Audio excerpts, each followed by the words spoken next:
Hello, everyone. I'm delighted to welcome you today to our virtual panel event, Become a Transformational Leader. I'm moderator Christina Coyle-Lenz, Director of the Leadership and Innovation Program here at Daemen College. Thank you for joining us for the 11th in our ongoing series of live virtual panels to discuss current events, happenings, and hot topics. We welcome those who are joining us for our virtual event series. Thanks go out to our sponsors, the graduate programs at Daemen College, for inspiring this event and these conversations, and to the Leadership and Innovation graduate program for their support. Before we begin, I'd like to invite you to engage in a very brief exercise with us. A moment of mindfulness we refer to as a switch to shift our focus into the present moment. Please join me in taking a deep, cleansing breath to bring us all into the present moment as we convene to hear from a fabulous panel of leaders.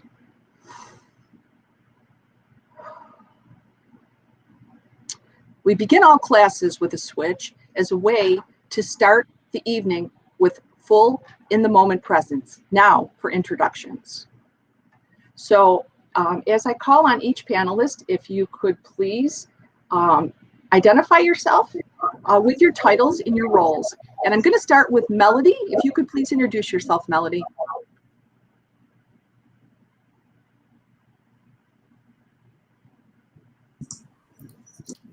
Yes, hi, my name is Melody Baker. I'm the National Policy Director for Just Equations, a national organization whose role is reconceptualizing the role of math and math success for underserved populations.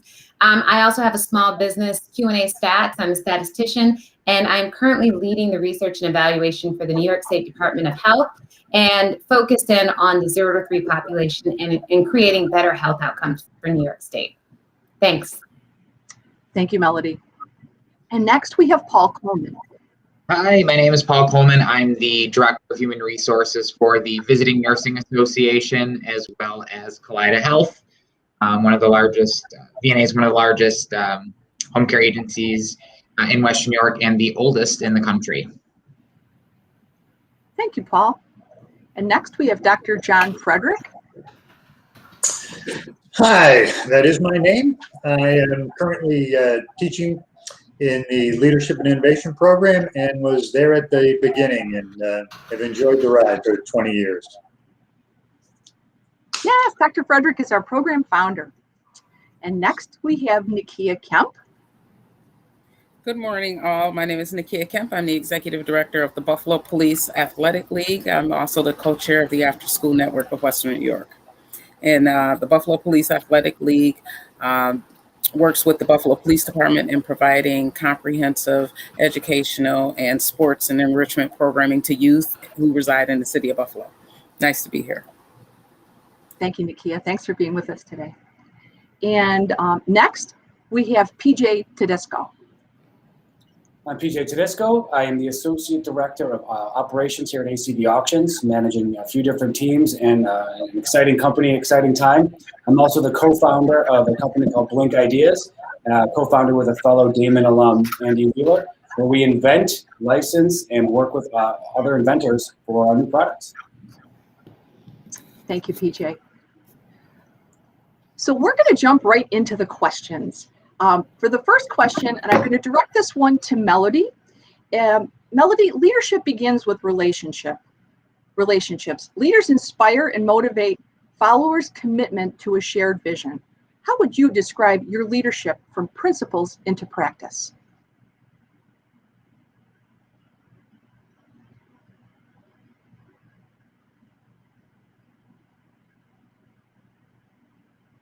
Melody, are you frozen?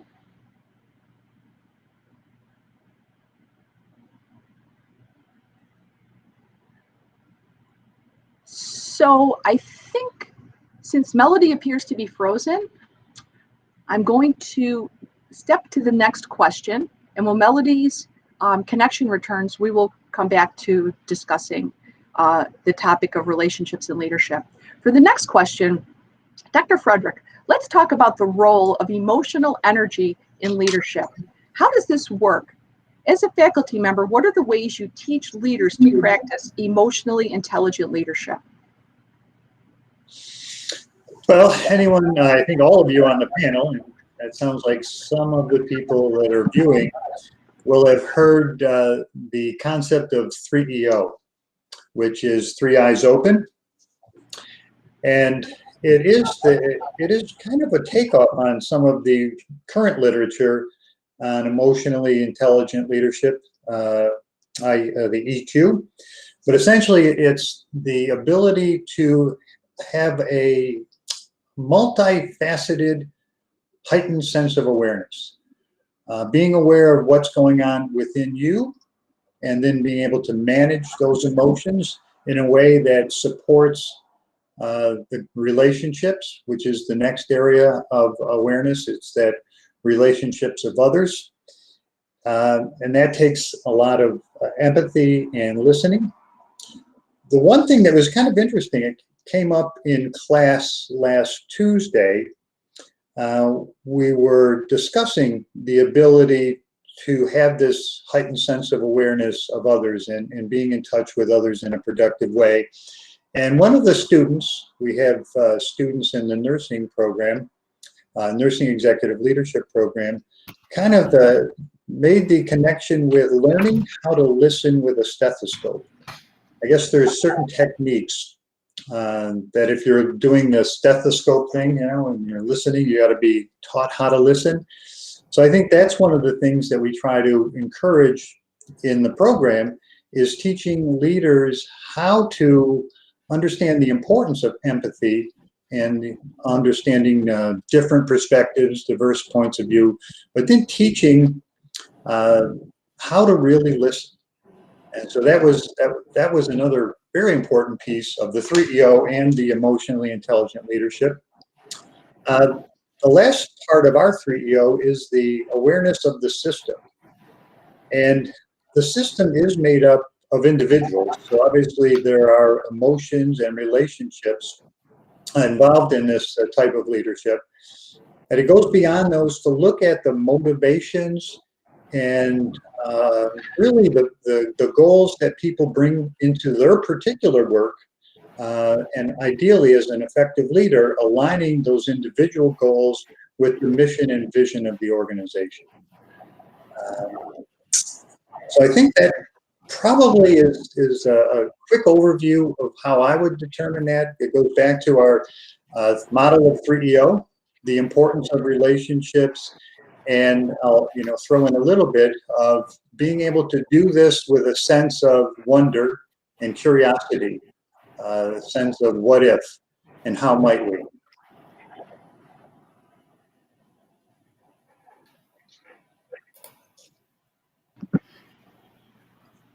So this actually creates a really great segue for Melody's question, which is that leadership begins with relationships. And I'm not sure if you heard parts of this before when you lost your connection, so I'll repeat the question. Leaders inspire and motivate followers' commitment to a shared vision. How would you describe your leadership from principles into practice? Oh, that's a great question. As you know, I'm a statistician, so I base a lot of my work on evidence-based practices and research.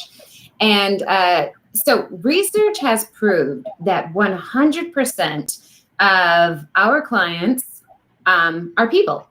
100% of our staff members are people. 100% of our customers are people.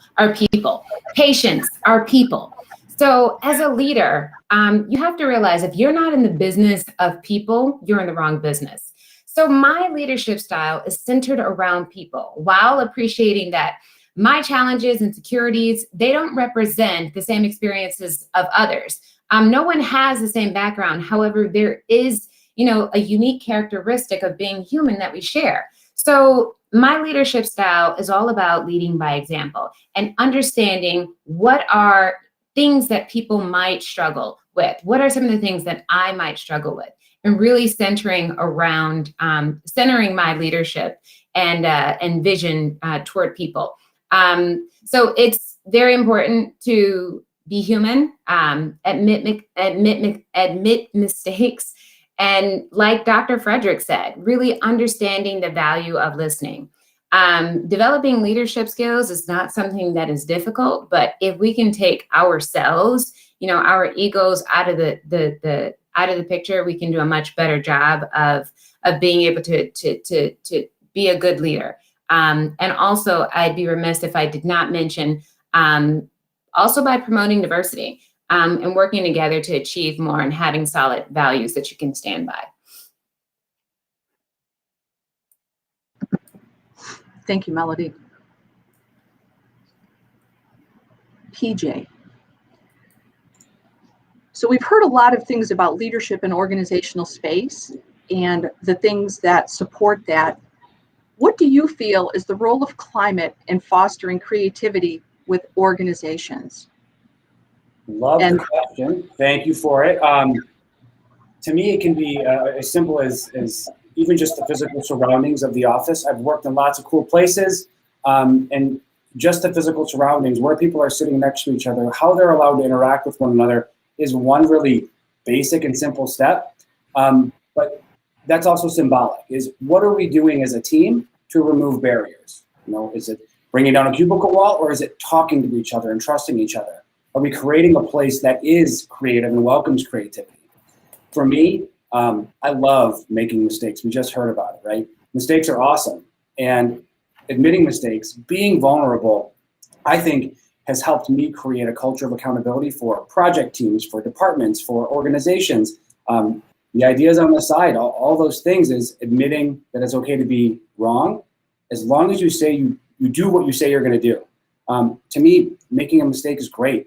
Taking a calculated risk is super brave, and I like to do, and I like to lead by example, just like Melody said. When you have the right intent, the right core values, and you make a mistake, that's great. That's awesome. And I think that without the culture of being vulnerable and being accountable to one another and being open and honest, you can't really get to a place where the team is feeling like they can be creative or innovative. I remember vividly learning about the root cause analysis, asking why 5 times. Ask why as many times as you need to get to the bottom of that problem, that root cause, whether it's a process issue, a personnel issue, a product issue. Is constantly asking why and being vulnerable. I read something recently preparing for this, and I was astounded by it. As an inventor, Thomas Edison made 1,000 unsuccessful attempts at inventing the light bulb. So somebody asked him, how did it feel to fail 1,000 times? And his response was just incredible. He said, I didn't fail 1,000 times. The light bulb was just a 1,000-step process. So I think that that's just incredible. Mistakes, it's okay to make mistakes, because when you get to the end result, that mistake isn't anything wrong. It's just a way to get there. And that's how I've created a culture of creativity and making sure that the climate around the team is there. And ultimately, and ending with this, is I say, I trust you and thank you. To me, trust, gratitude, and vulnerability are the core foundations for creating a culture of creativity.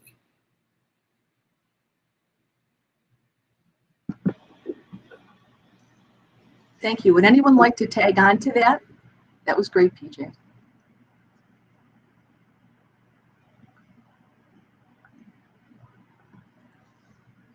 The key points you made, PJ, around vulnerability and gratitude, those are 2 really wonderful points. Thank you.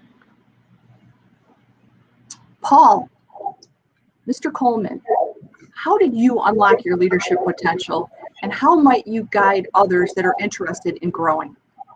Yeah, so that's a great question. For me, it was a couple things.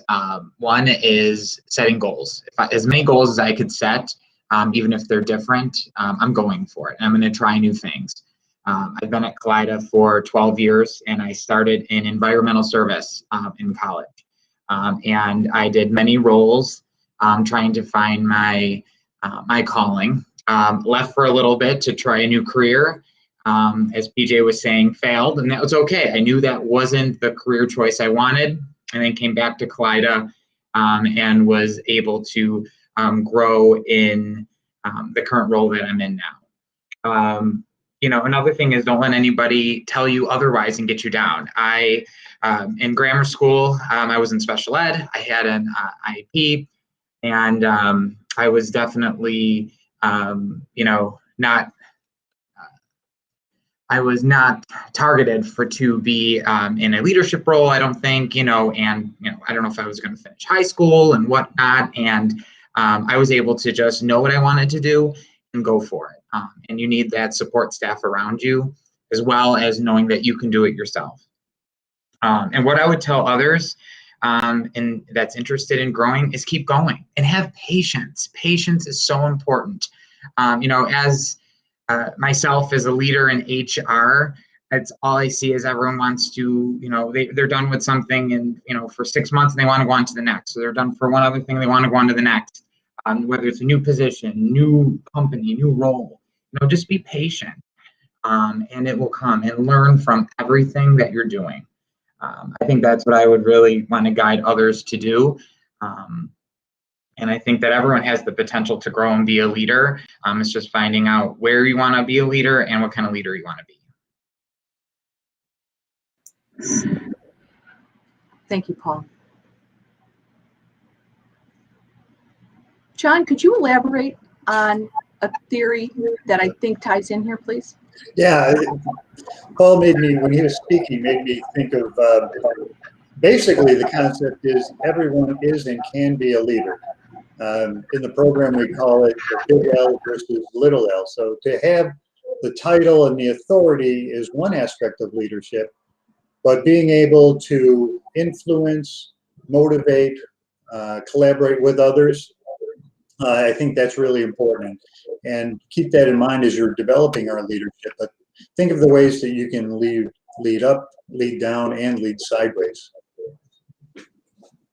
I agree, and I have to jump in here because I think that this is such an important question, especially for women and minority individuals, because unlocking leadership potential can be difficult if you don't see a leader, if you don't have any mentor leaders in the particular field that you want to go to.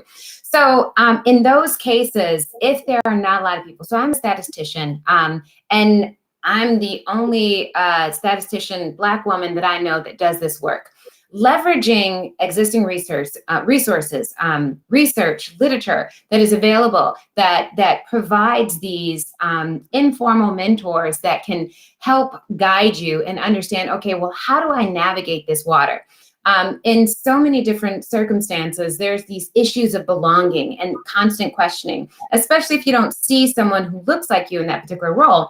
You tend to ask yourself, do I belong here? Do I belong as a leader? And in the event that there are not mentors or role models that will help you unlock that potential that are similar to you, find someone who have some similarities or characteristics that you appreciate and allow them to help and mentor and support you. Because when you have those feelings of belonging, you can truly live up to your potential and unlock that leadership potential that you may or may not know that is there. So I just think that it's so important that you look at your network, leverage the resources available, whether it's literature, other people, they don't have to look like you, and let them know that you want to be a leader. And those opportunities, those doors will open up, and then you'll find some leadership potential with them. And piggyback on that just a little bit, Dr. Frederick, I'll never forget reading the book Art of Possibility. I think I've read it 75 times since grad school.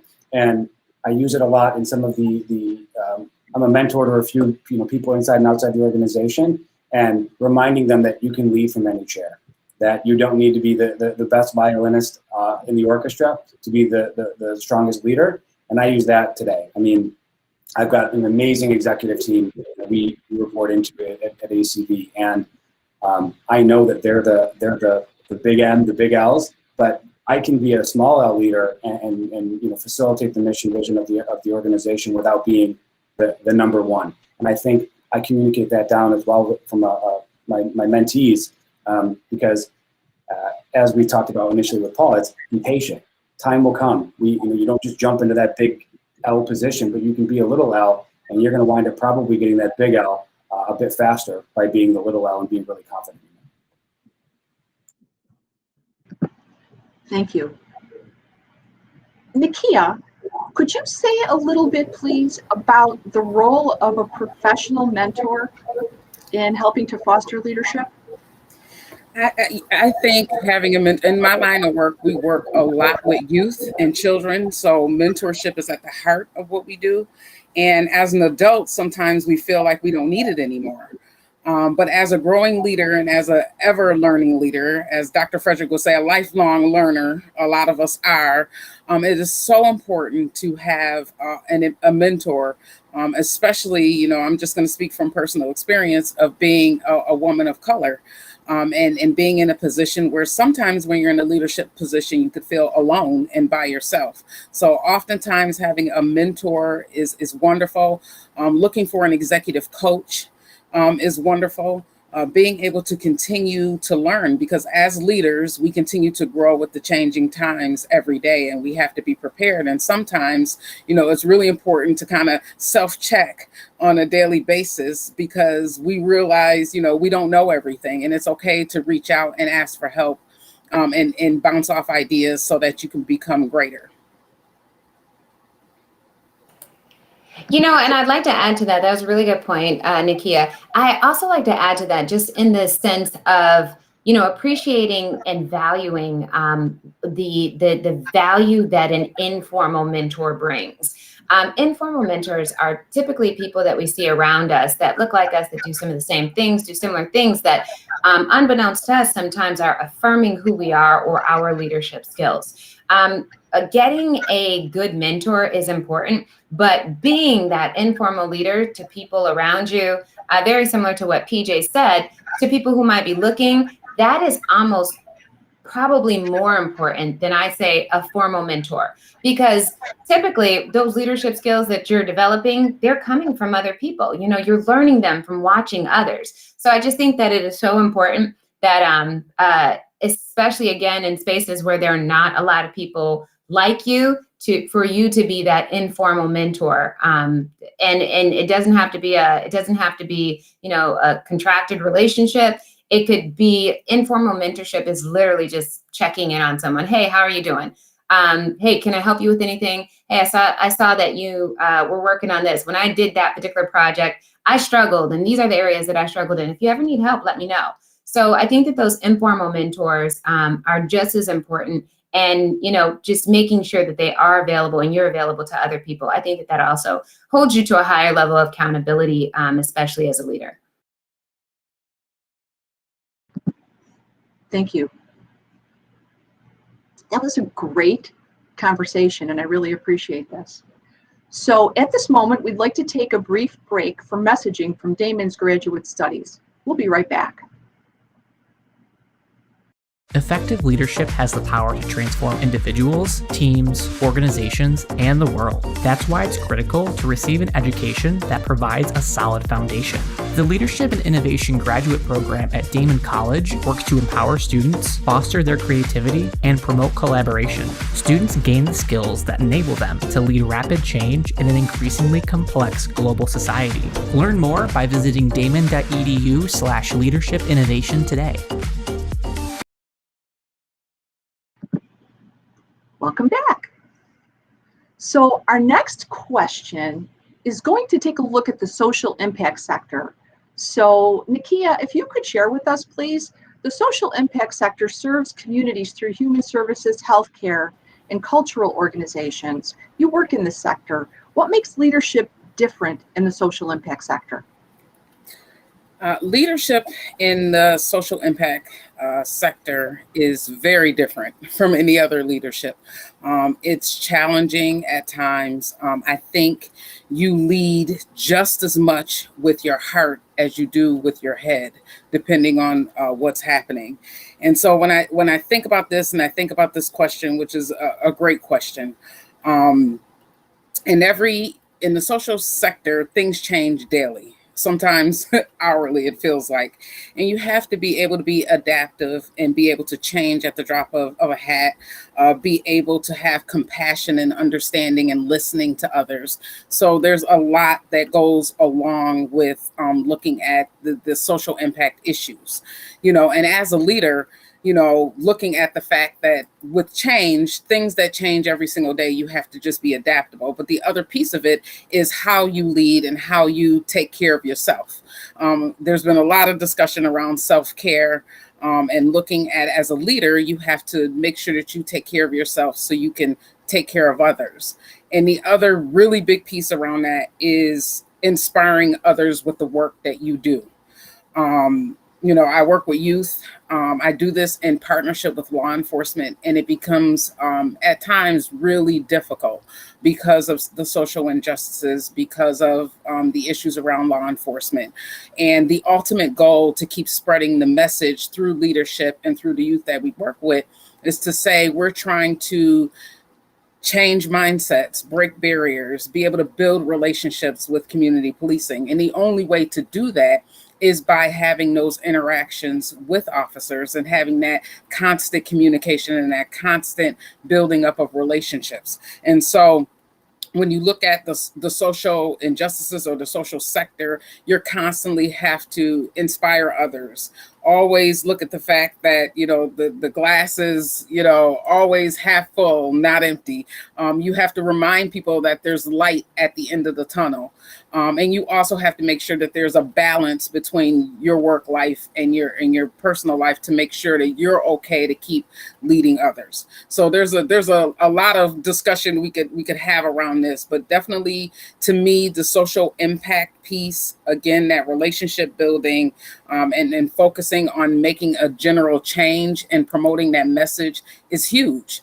And it takes a different type of leadership, and it takes a different type of leader to be able to inspire others in times of discourse, in times of gloom and doom, in times of where things aren't so great, to continue to make sure that you're inspiring others and doing what you can to make that difference, and then making sure that people understand that message, that the work that you are doing is having a definite social impact.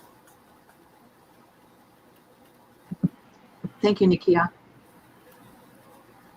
So we have a question from the audience, and I think this is a great question for PJ. So how have you overcome fear of change in your career? Well, I've had lots of different changes in my career. Some of them my own, some of them, asked of me. I think the biggest thing that I've learned, most importantly, is understanding where that fear is coming from.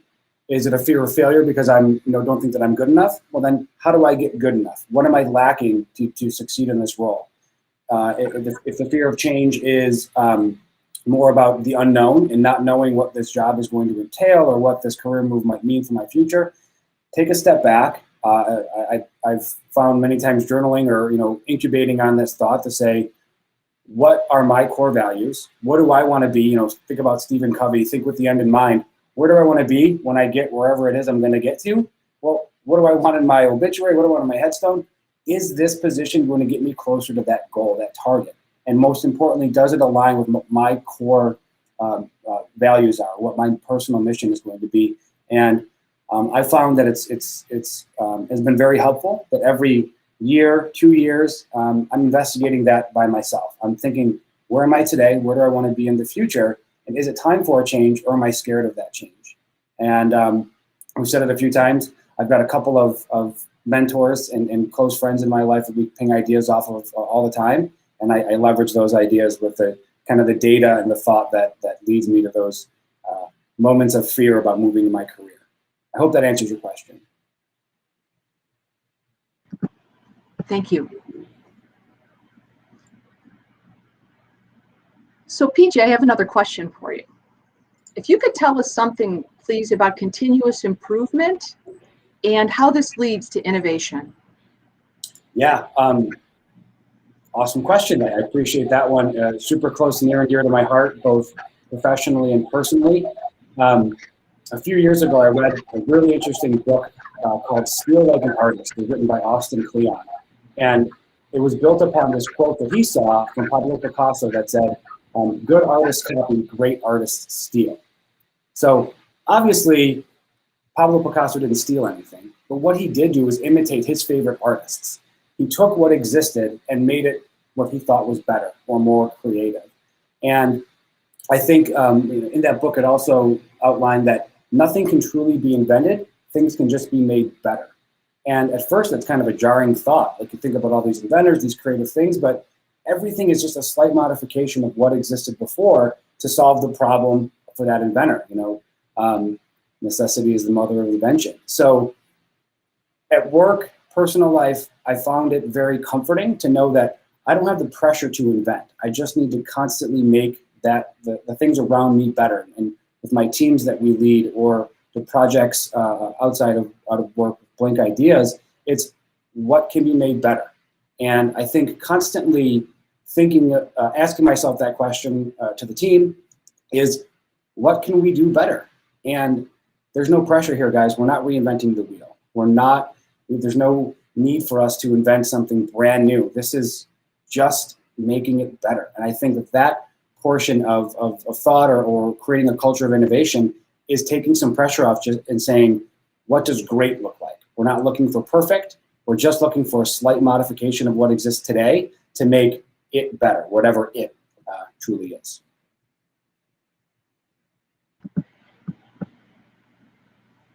Thank you. Dr. Frederick, would you like to add on to that? Yes, Dr. Frederick unmute. Yes, you made me think of the good to great analogy, but also when we were talking about change, I had you know how you have your security zone? Before coming to Daemen, I had tenure at Buff State, and to give that up was an incredible change. And one of the other images we sometimes show in the PowerPoints is somebody on a trapeze. You're going on the trapeze, and then you have to let go and turn around and just hope that the other one is there. So that's a lot of trust. And what really convinced me that it was a good move for me and a huge change, because it said earlier, the program was just on paper at that time. It was culture and relationships. Coming to Daemen and feeling the supportive culture of the people I'd be working with, people I'd be reporting to, and the opportunity in front of me. I've always been interested in leadership. I was involved with leadership training at Buff State, and to have the opportunity to do something that fit my vision and my mission in terms of trying to develop the leadership in others was something that was enough motivation for me to let go of the tenured trapeze that I was holding on to at Buff State. Thank you. Can I just add to that really quickly? I think that this discussion on fear of change is so important, especially considering leadership. I think that one of the best ways to get around it is to kind of think about Blockbuster per se. Blockbuster, we thought Blockbuster would be around forever, and their executive negligence was not being able to recognize that the times are changing. So, that doesn't mean that, whatever field you're in currently is going to go away, but realizing that change is inevitable, and that is how we grow. One other piece that I think that is really important to realize is that where you're currently at, you can always go back. So I think just recognizing that, taking a new step is going to be is certainly a leadership step in learning something new and doing something differently, but also realizing, I think one of the most difficult things is knowing that I can always go back. So what you're currently doing in this new space is different. So recognizing you can always change and do something else.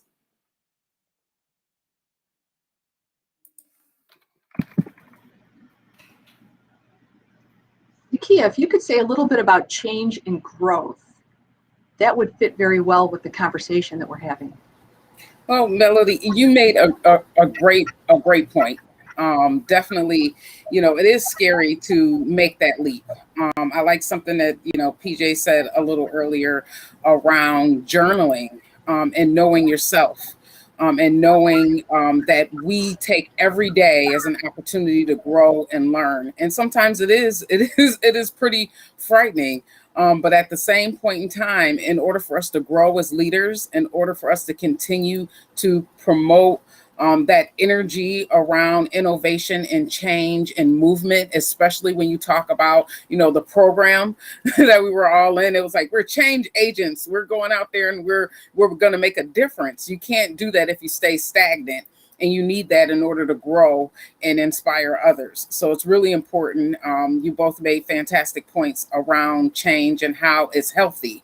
And especially for folks like us who are all like-minded and all like challenges and all like to challenge authority and rule breaking and really try to break that glass ceiling. It's the perfect opportunity, even though it's scary, to make that leap. Definitely. And part of that is knowing yourself, knowing what makes you happy. And you're right, continuous journaling and writing down things, bouncing things off of mentors. All of those were great points. And to actually come back to this question, what's really interesting is leaders, as you answered these questions, it all came back to this notion of changing oneself as part of this process of orchestrating change and having the courage to do so. So thank you for sharing.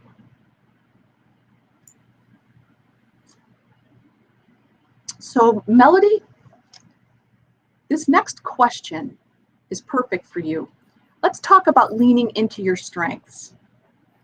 How has knowing your strengths impacted your leadership? Oh, that's a great question, because as Dr. Fredericks will say, that self-awareness is a leadership strength. So really understanding not just your strengths, but also your weaknesses will really truly allow you to build your team and to identify people who have strengths that you don't have. For example, I'm a visionary. I'm a big picture person. I'm very passionate about things. But what you'll find with people like me, they are not as organized or as detailed oriented as people who have that ability to be able to navigate. How do we get to these steps? An additional thing, being a big picture person, sometimes you tend to want to tackle everything. One example I use when developing indicators for, let's say, an evaluation is saying, okay, it's important for us to tackle poverty. That is a big thing. Of course, we all want to see poverty ended for everyone. It'll provide great economic stability, financial health, better health outcomes, better education opportunities for everyone. But you really have to be able to break that into smaller pieces. So how do you get to point A to point B? So knowing that your leadership skills might be, more of that bigger picture, and realizing that, I might not understand what are the key pieces to get us from point A to point B is all about being self-aware. And leaning into your strengths to really realize this collective vision. I think that something else that comes to mind is this book that we read in our executive leadership and change program that talked about leadership is not about being the smartest person in the room, but being able to attract the smartest people to that particular room to help realize this collective vision.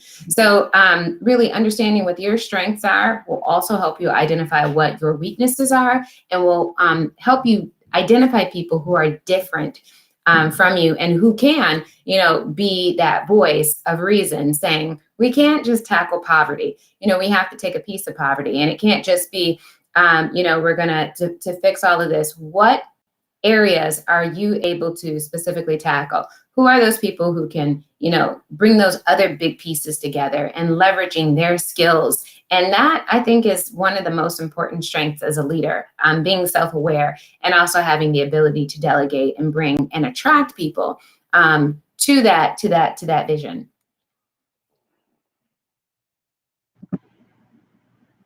Thank you, Melody. Dr. Frederick, could you talk a little bit more about that, please, through the lens of strengths and preference? Yeah, I think the one thing I would add, and the key thing there is, it's the foundation is without a doubt self-awareness, knowing your strengths and knowing your preferences. And we do a number of assessments in the program that talk about your preferences, and that's a strong foundation that has to be there if you're going to be an effective leader. But I think as important, if not even more important, is recognizing that not everyone thinks and is motivated like you do. They don't think like you do. They're not motivated by the same things that motivate you. So it's that awareness of where you're coming from, and at the same time, the acceptance that others may be coming from a different place that's just as important, just as valuable, and coming together is going to be the most effective way to get done what needs to be done within the organizations or within that relationship. Thank you. We have a question from the audience, and the question is, do you perceive a need for or value in a leader being in the trenches with their employees and coworkers, and how can we better balance teamwork and hierarchy? Paul, would you like to take this question?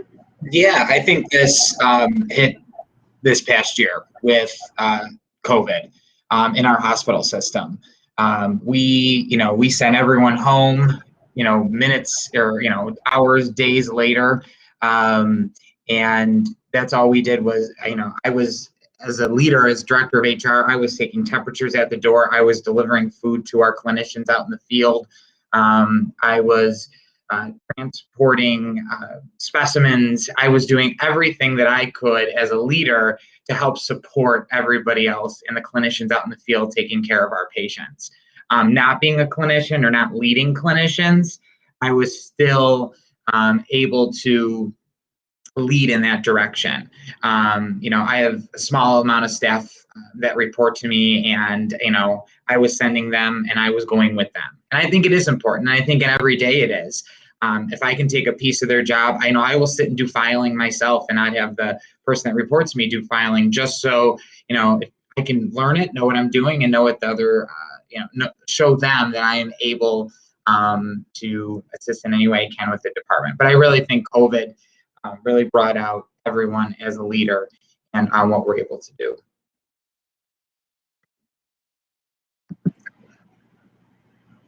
Thank you, Paul. So I have a question for Nakia that ties in a little bit to the conversation that we're having about being in the trenches. And the question for Nakia is, what do you do in your leadership that differentiates you? Thank you so much, Christina, and thank you for your question, Cam. I think that when we really think about what sets us apart and what makes us different, especially going through a pandemic, you quickly can see the differences of folks who can handle pressure, just like Paul just mentioned, and folks that can't. And you instantly see leaders rise above and be able to address the needs, especially of the community, and in light of kind of what I do in my profession. When I think of what makes me different, definitely is I definitely lead in the spirit of collaboration across sectors. So not just thinking, okay, I only want to work with folks who work with youth, but we have strong partnerships with the healthcare field. We have strong partnerships with the business community. We have strong partnerships with higher education. So it's really important to make sure that in the light of collaboration and spirit in the way that you're leading, that's really important. When I think about the trenches, definitely, we service thousands of children a year. I am often out, when it's really hot during 6 weeks and during tennis camp. I'll be out tomorrow during flag football. It's really important to note that your team needs to see that you are out there with them, that you understand what they do and that they understand what you do, and that they understand that as a team, you understand everyone's roles, just like Melody mentioned earlier and Dr. Frederick, around strengths and weaknesses and understanding how the team works. And it's really important that as a leader that your team sees that and that they know that you are in the trenches and that you are working for their, to make sure that they're comfortable in their jobs and that they have an understanding around what needs to happen next. They can kind of see the light at the end of the tunnel. What really makes me different in a lot of ways is that I am fortunate to be blessed to be in a sector, in a job that I absolutely love, because it reflects me. It reflects my upbringing.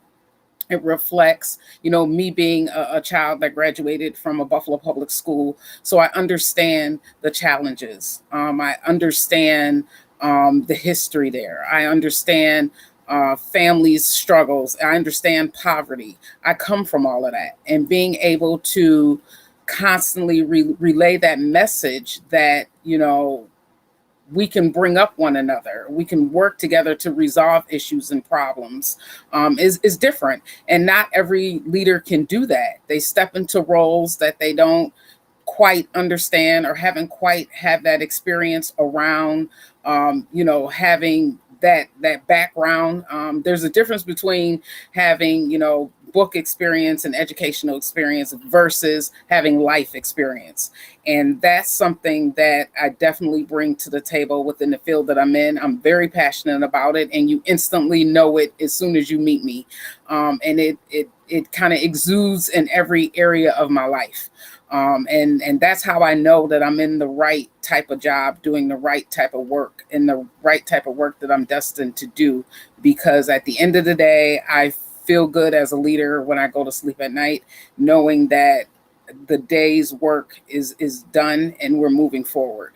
And that's how, if you can convey that message, to your team. I often do a lot of individual things as far as in the trenches with my team and my staff. I have a very large coaching staff that works. I have a small administrative staff, but small individual thank yous, small, extending my gratitude, sharing with them information that families give us. Oftentimes, administrative people don't often see what happens on the ground. So being able to share social media posts from parents who are happy with folks who are in the office, maybe stressed out, and they may be the data people putting all the information in, but they don't get to see, it all kind of pan out. So making sure that we have those opportunities to share those positive stories of our families, and making sure that I handwrite individual notes and let people know via text message or individual note or a small gift that they're appreciated, and what they're doing is providing an extremely large impact to the community. And that's, really, what sets me apart, what makes what we do different, and what keeps sustainability within the agency. And it keeps our staff around a really long time. Folks don't often leave because they feel valued, they feel appreciated, they feel like they're part of something bigger and greater, and they can see those residual effects on a daily basis, especially with the smiles on the kids' faces.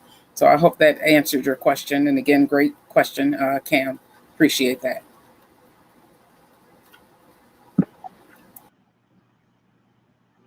PJ, would you like to add on to what Nakia just shared? Yeah, talking about getting in the trenches, I spent most of my professional career in operations, which even at a fun startup like ACB once was, operations is not glamorous. It is not, sexy. It is, you're in the trenches. You're getting work through a system. You're ensuring that a customer's experience is perfect and seamless, and that the best job an operations team can do is to have the customer think you don't exist. That means that the system, the computers, the people, everything worked perfectly.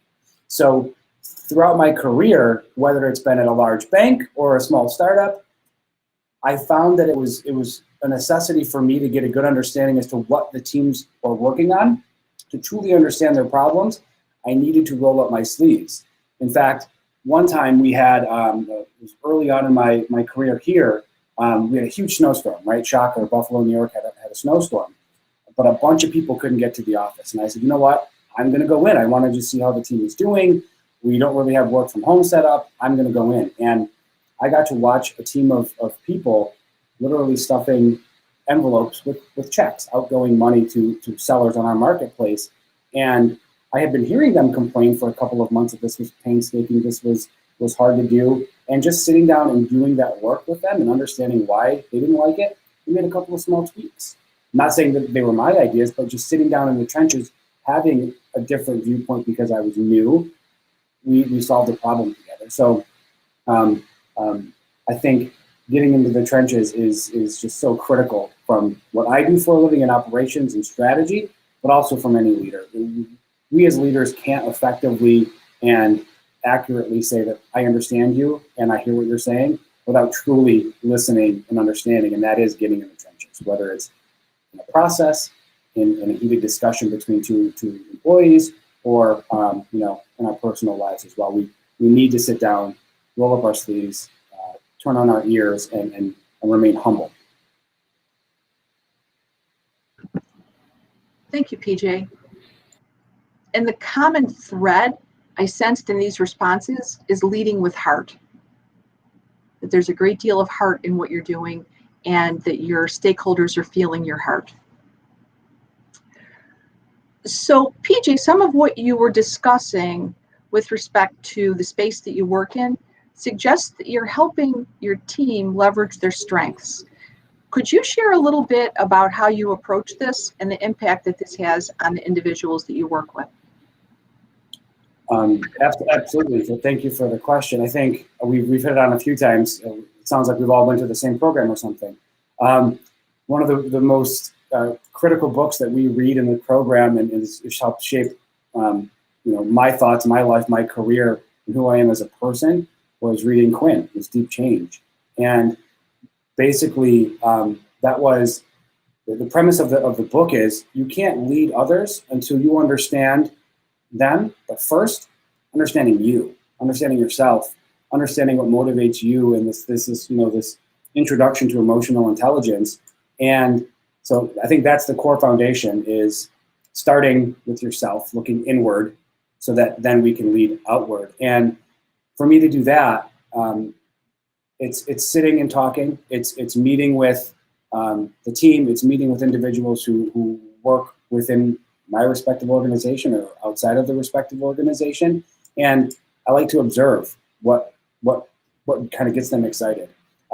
It's very easy to see when somebody's kind of like, yeah, I'm a good associate on the team. I'm getting through my work and everything's good. But when you change that conversation and say, hey, what have you done in the past 6 weeks that made you really happy and excited, whether it's at the office or at home or whatever. And when they start picking up, they're telling us as leaders what motivates them. And then we can take that and use that to build a development plan or to build an opportunity for those individuals to say, I know what you're interested in, and I'm going to try to give you more of that. And that's just super important, this individualized consideration and understanding what motivates others by first understanding what motivates ourselves. And on top of that, I think we'd be remiss not to bring up Greenleaf and servant leadership. That was extremely incredible for my growth, because I always viewed management as the director. It's you do what I say, and this is how we're going to do it. And looking at servant leadership, that to me is the epitome of leadership, is saying, how can I help you remove the hurdles in your way and get in the trenches and understand what motivates you?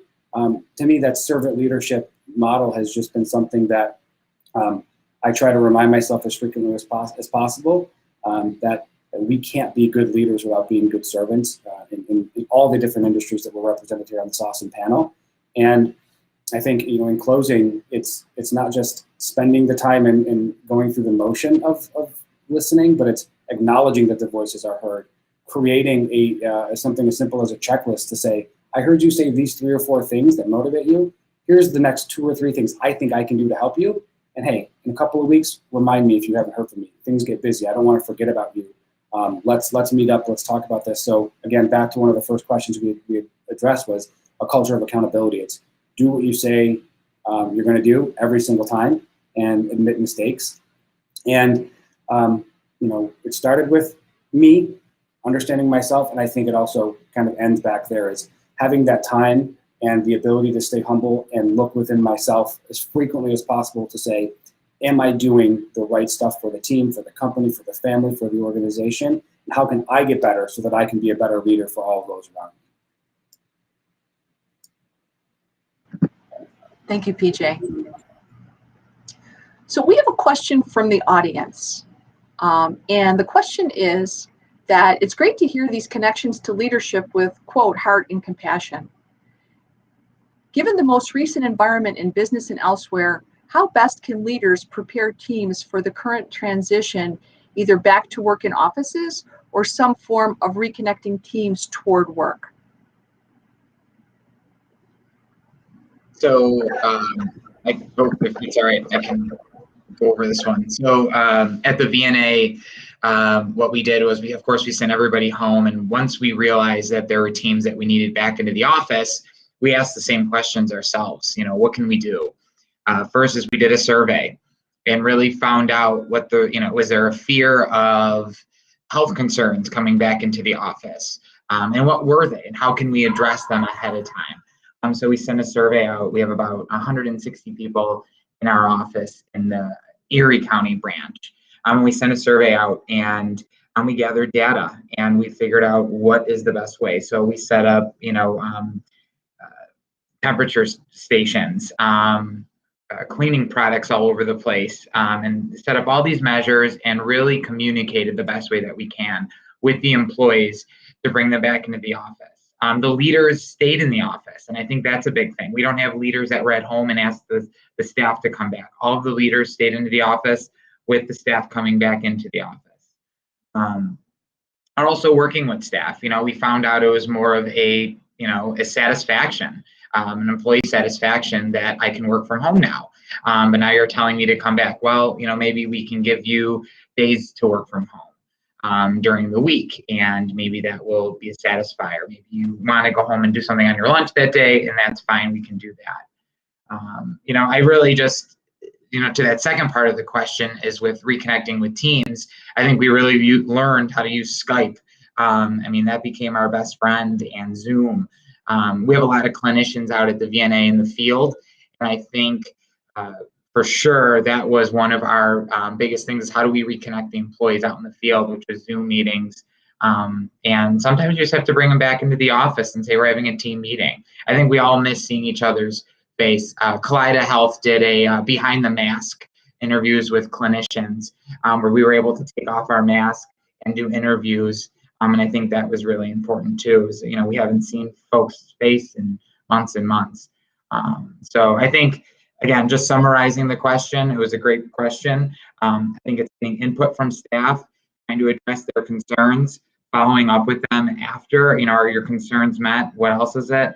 And if it's not safety, how can we still have great employee satisfaction with having employees come back into the office?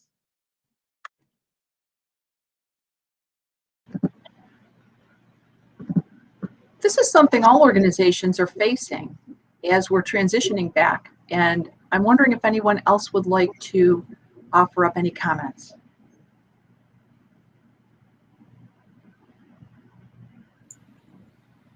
I just can't wait to get back to the office. I've got 2 young kids, a puppy, and I'm excited to get back to the office. I can't wait. I'm here now, 1 day a week. I can't wait.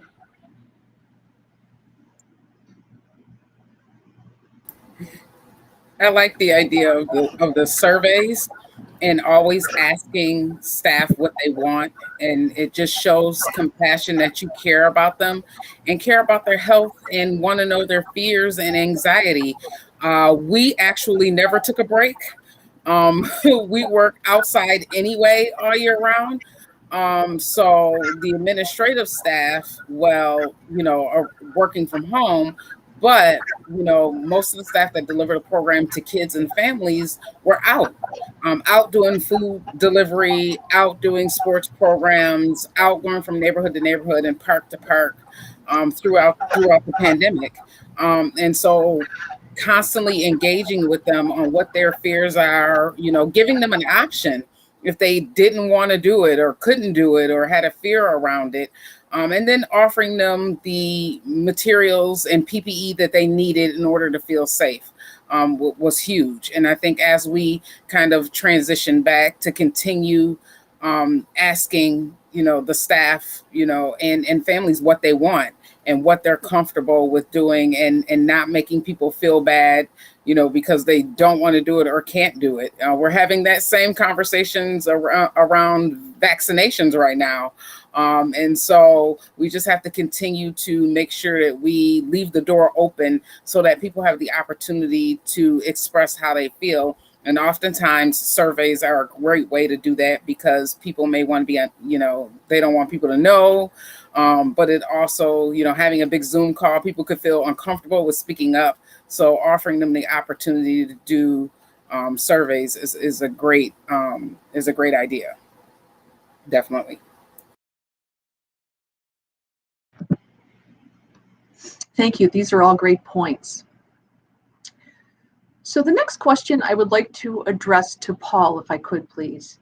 And Paul, this one pertains to humor and courage. So how does humor and courage foster resilience for you in your leadership? I think humor is huge. I really do. I think, especially this past year, but I think in general, if you can make someone laugh, it changes their whole day. We have a leader here that we have managers meeting monthly, and she starts off with the Snapple fact.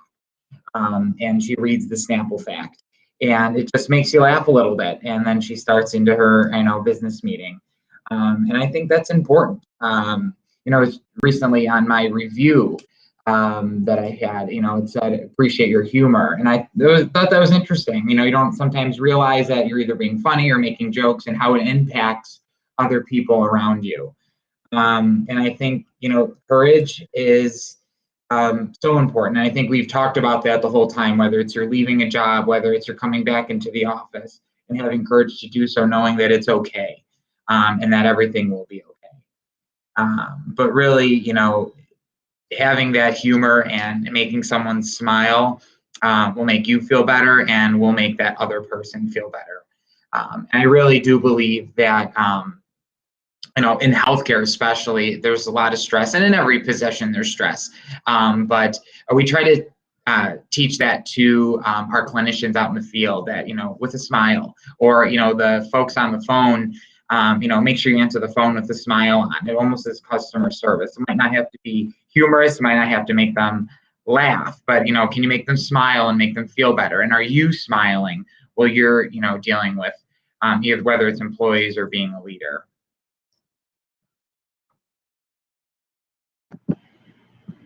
Thank you, Paul. PJ, is there a connection that you're making to this notion of humor, resilience, and courage?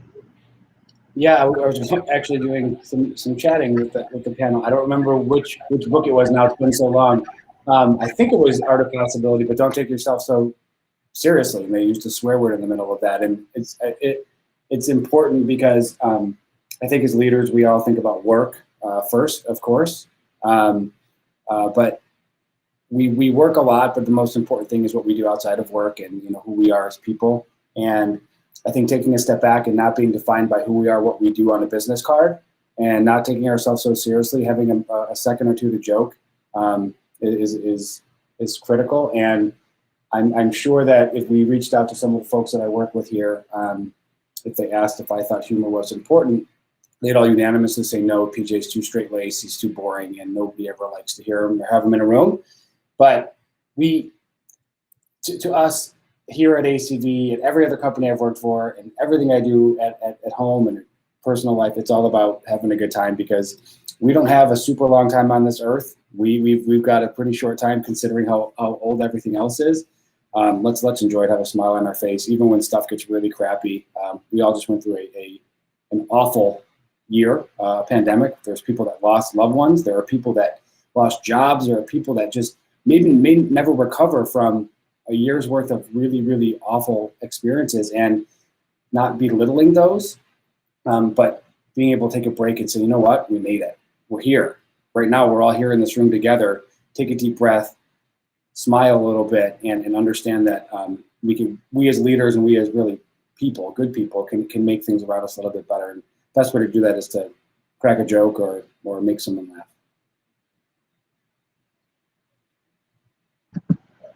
Thank you, PJ. Dr. Frederick, is there something you might like to add? Yeah, a couple of things. I'm still resonating with Paul's behind the mask story there. And it just made me think, we talk about, leaving your ego at the door, don't take yourself too seriously, the importance of empathy and being humble. I think it's, and I'm hope I'm proved true, because in my gut, I'm feeling that the pandemic has made us more aware of our humanity and our ability and the necessity to really care for and interact with each other, in a meaningful way and heartfelt way. So I was getting to taking off that leadership mask. So many people define themselves as their role and not as the person who's there to serve others. Now, maybe it's servant leadership, but it's taking off that mask and just getting down to the nitty-gritty of why are we here? What are we going to be able to do together to make this a better place? The work beyond to serve the clients, to serve the other employees, whatever it might be. But it's at really getting down to that point of person-to-person leadership, starting there. And then one of the things that I think is important to remember is, in my mind, one of the ways that you can judge effective leadership is how many other leaders have they developed. Leaders creating other leaders is truly a way to have that ripple effect to go out within the organization, within the community, and beyond. So I think it starts with taking off the mask, and I hope we all learn something from the pandemic. As much as I'm loving Restream, I guess that's what we're working on. It's great. This would be so different if we were in the room together. Had a chance to do a little hug before, and just through some of those side conversations that incorporate that nonverbal connection, that human connection. That needs to be there if you're going to be effective.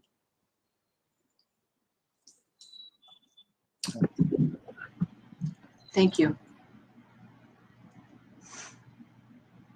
So the next question that we have is one that's open to the entire panel. I'm going to ask the question, and you all are welcome to jump in and respond.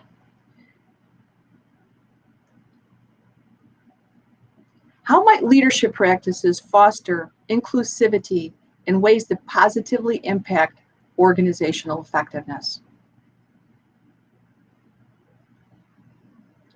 We think about inclusivity, we think of it as individuals that have unique and diverse and many different qualities about them. And we want to create that sense of belongingness for everyone. So how might leadership practices be established in an organizational space so that the impact on organizations is favorable? So, Christine, I think one of the most important things is certainly transparency. Being open and honest about the current climate and the challenges, previous and past challenges with inclusivity, and identify specific goals and measurable goals to get there, and at the same time realizing that that there's going to be bumps in the road. There's going to be changes. You're going to have to be able to roll with the punches. And as long as we are working together and doing our best to create this inclusive environment that we want for ourselves, I think that we'll have the best outcomes. But I think that some of the challenges is that organizations might say that they want this inclusive environment, and they don't clearly define what an inclusive environment is or what it sounds like. My dad's a pastor. It reminds me of him saying that we need to be God-like or Christ-like. And it is so difficult to understand, well, what specifically does that mean? Does that mean I need to study for my homework? Does that mean that I need to do unto others as they do unto me? Somewhere in a work environment, being very clear and identifying what an inclusive environment looks like, feels like, what the goals are, the collective goals are, and then also working with the team to identify those and to identify benchmarks and how to measure that is going to produce the best outcomes that you're essentially looking for. So if an inclusive environment is one that appreciates everyone's strengths and not takes a deficit-based approach to problem solving per se, it's specifically outlining that, saying that, people have diverse perspectives, and an inclusive environment means that asking everyone what their opinion is, kind of like what Nakia said, being a really good listener and allowing equal contribution to from different people to tackle those specific goals. So what I'm saying is be very specific. Bring your team together. Make sure when you're talking about that you want to foster this inclusive environment, that there are specific measurable goals that your team develops together. Because if you try to just come up, if you like we do, go on a website, select, copy and paste, and say that this is an inclusive environment without using that information, providing adequate information to your team, and having them come up with those, come up with those things, it is very difficult to get or you're likely not going to get the buy-in that you want to have. So inclusive environment has everything to do with being clear, creating goals, asking everyone to participate in what those goals are, providing them the support and the resources that they need so that they're not pulling them out of their butt. And driving toward that effort, and also providing flexibility and letting people know that this is not something you have to be afraid of. This is something that we're working toward together. And Rome wasn't built in a day. Many of the challenges that we're experiencing with exclusive or non-inclusive environments have been built for the last 50, 60, 70, 80 years. Do I want 60, 70, 80 years to break down systematic racism or to create environments that are more inclusive for women or individuals with disabilities? No, I don't want it to take that long. However, with that being said, allowing people to grow and providing them the support that they need to get there.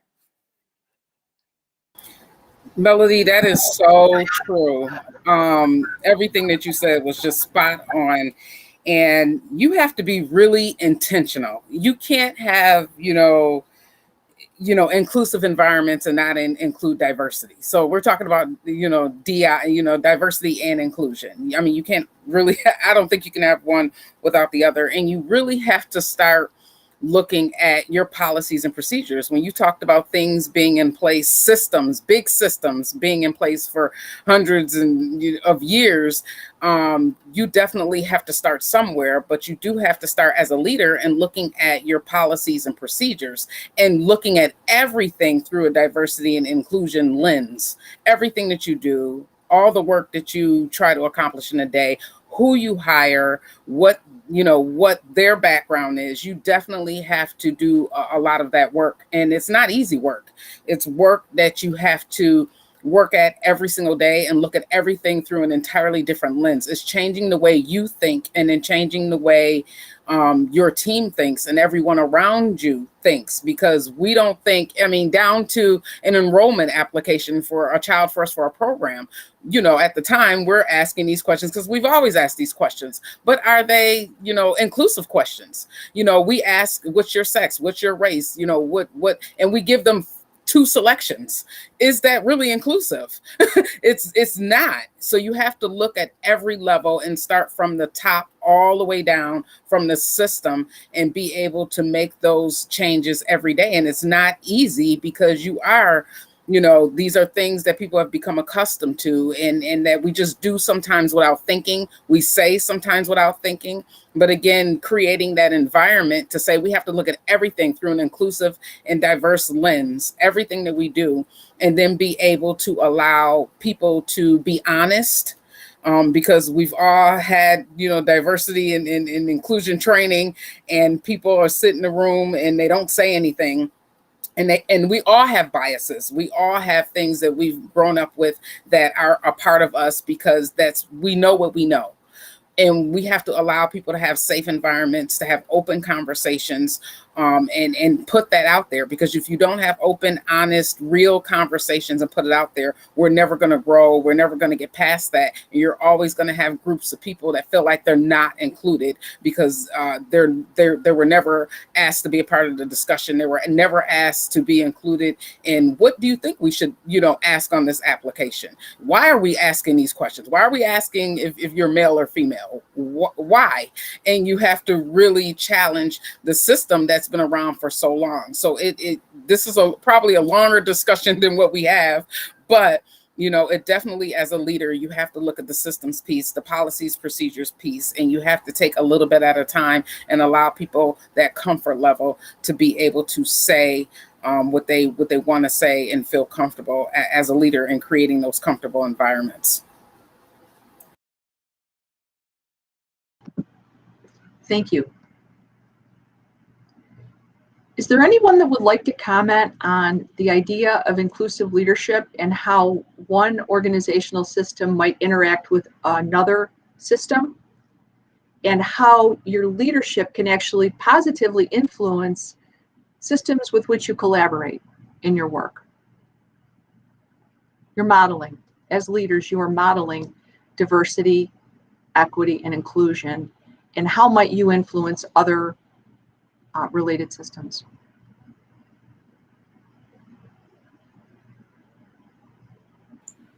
I think, kind of following up with how we answered the question to begin with, I think there's a level of being vulnerable, acknowledging the unconscious biases that may exist because we are who we are.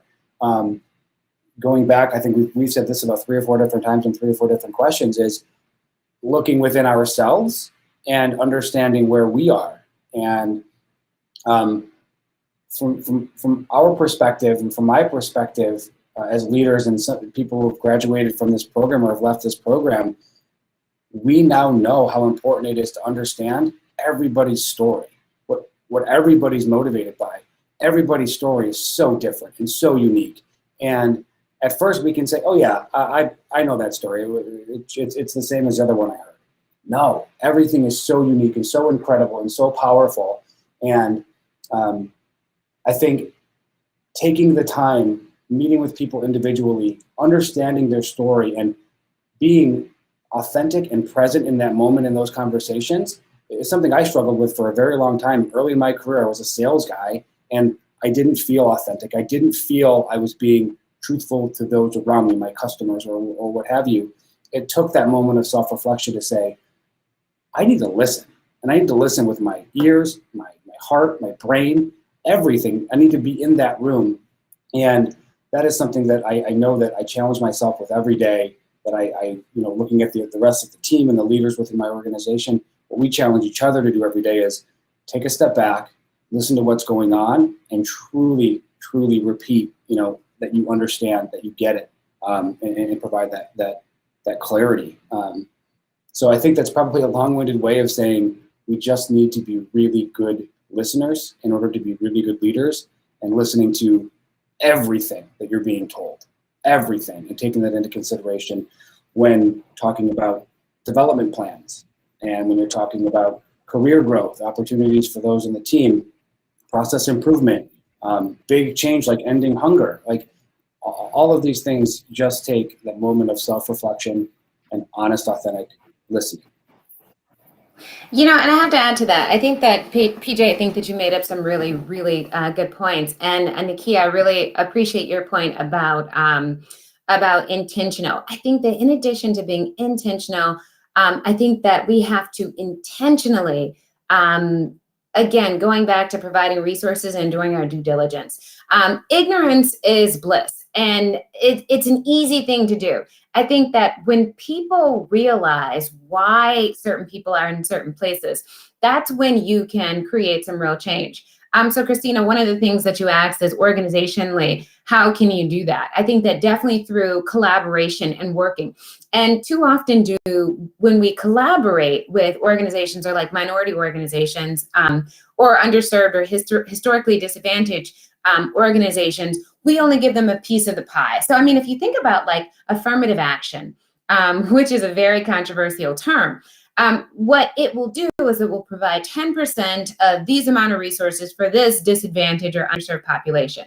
So what that population then has, that entire population then has access to only 10%, or 10% of it is reserved. So what we don't realize is that there's a whole nother 90% available. So in terms of collaborating is not about giving this organization or this disadvantaged population access to only 10% of your resources, because that's going to create, it's part of this, the cycle that continues to happen. Underserved populations and organizations are underserved for that reason alone. They only have access to a very marginal portion of the resources that they need to be successful. So when you think about foundations, they say, okay, I'm going to be more inclusive. I'm going to provide this amount of resources to these underserved organizations, but then they expect this amount of outcomes. You have to jump in from the feet up. And I say from the feet up because in order to be fully inclusive, you have to do that. You can't take that affirmative action approach and only give 10%. You can't say, okay, for my organization, I'm going to hire, this amount of underserved people. You have to do it fully. And then at the same time, you have to realize and respect the talent that those individuals bring. Too often do we carry our baggage of implicit bias, and we don't realize that we're not fully resourcing, fully acknowledging, being fully present or fully authentic or fully collaborating with these organizations. We're taking this approach that everybody thought was so great, woohoo, affirmative action. And at the end of the day, it's only 10%. If I go back to my original statement, we know that 100% of our clients are people. 100% of patients are people. So we can't just give 10% of attention and expect 100% of an outcome. Thank you, Melody. And that ties into your earlier comments too about the role of relationships in leadership. So thank you, because that's a theme that really stood out through a lot of what the panelists have been discussing, is the role that relationships play for them as leaders. So for our final question, I'd like to begin this one with Dr. John Frederick, and then you all can jump in. Leadership is ongoing. It's an unscripted process that is uniquely practiced by leaders who envision a yet uncreated future. What do you see as the future of leadership? Well, let me say the answer is very simple. The future of leadership is around this table, around this screen, and all those that are on the other side of the screen. It's leaders creating other leaders. It's the ability to have that fire in your belly, that your belief that I can make a difference, I can change the world. I know I felt that way back as a teenager, and I still feel that way, maybe not as enthusiastically as I did then, changing the whole world, but I can change the pieces of the world within my circle of influence. I remember that. But I think it really comes down to having a sense of where you want to go, being true to that vision, creating that vision in a shared way with those collaborators that you need with you to move forward, being able to communicate that vision with a certain amount of clarity, and then also having a strong sense of accountability. It's personal accountability, keeping yourself accountable, and also keeping those that you're working with accountable in a way that's not directive or punitive, but encouraging those when they might need a little bit of support, they might need some additional materials or whatever, time, energy, whatever it might be, but to engage them in a way that recognizing the importance that they play within the organization. So that's my, I guess, longer than short answer, but it is around the table. And I think that, I don't know if we've done it already. I think, Melody, you just did a very nice job sharing what we call the TPOV, which is our teachable point of view. So maybe that might be a good way to do a little bit of a wrap up, just to see if someone was to give some advice, those of us that are here today and able to share, what would your teachable point of view be in terms of developing transformational leaders?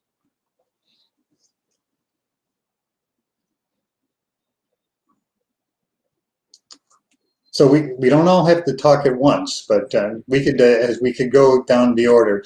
I think it is important to be able to summarize. For me, this has been interesting because it's taking what we do in 2 years and trying to really collapse it into an hour and a half discussion, which has been incredible. I would like to just hear a TPOV or two as we wrap it up. Trust your gut. Definitely. And Dr. Frederick, it is definitely amazing to see the fact that all of the panelists, although we all do different types of work, there's definitely a common theme across the entire panel around leadership and around listening and around knowing yourself and understanding others and having compassion and leading with your heart as well as your head. And I think that was definitely something that I've taken away from all of you today. So thank you. I'll be real quick. I have to go back to people. Taking a people-centered approach is stripping away all of the things that we can see on the exterior and understanding and thinking, what is it that I need? How would I need to be successful, and being able to share and transfer that particular skill to someone else. And I think for me, it's just to smile, and with your mask on, smile with your eyes. We've all learned to do that. And I think that's more important. And I think it just radiates leadership. Thank you. I want to say thank you to everyone, to the panelists. We really appreciate your coming in today and sharing your insights, your perspectives, and your philosophies with us. And to everyone who made this panel possible, the team here at Daemen, to our sponsors, the graduate programs at Daemen College, and to the Leadership and Innovation Program. So for more information about Daemen College, you can visit www.daemen.edu. And please, to everyone, keep your eyes peeled for more interactive virtual events coming soon that will be presented through our social media channels on Facebook, Instagram, Twitter, and LinkedIn. Thank you so much for joining us today. At Daemen College, we understand your college journey may be different this year, and we make it easy. With no SAT or ACT required, 4-year tuition guarantee for students who apply early decision, and holistic admissions reviews, the application process is simple. Plus, Daemen offers over